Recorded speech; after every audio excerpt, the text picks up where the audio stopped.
কাপড় বোনার পরে কাপড় কেটে ফেলার ব্যাখ্যা হলো আপনার তালাশকৃত জিনিস আপনার হাসিল হবে, আপনার অর্জন হবে, কিন্তু পরিতাপের বিষয় হলো এটা দীর্ঘস্থায়ী হবে না, এটা আপনার হাত ছাড়া হয়ে যাবে।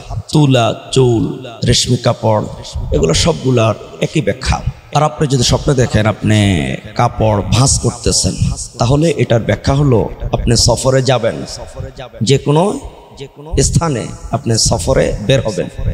আর যদি আপনি কাপড় খুলতে দেখেন, তাহলে এটার ব্যাখ্যা হলো আপনি যেখানে সফরে গিয়েছেন সেখান থেকে আপনি আপনার গন্তব্যে ফিরে যাবেন। আবার বলছি, যদি আপনি স্বপ্নে দেখেন কাপড় ভাঁজ করতেছেন, তাহলে এটার ব্যাখ্যা হলো আপনি সফরে বের হবেন। আর যদি স্বপ্নে দেখেন আপনি কাপড় খুলতেছেন, তাহলে এটার ব্যাখ্যা হবে আপনি যেখানে সফরে গিয়েছেন সেখান থেকে আপনি আপনার গন্তব্যে ফিরে যাবেন।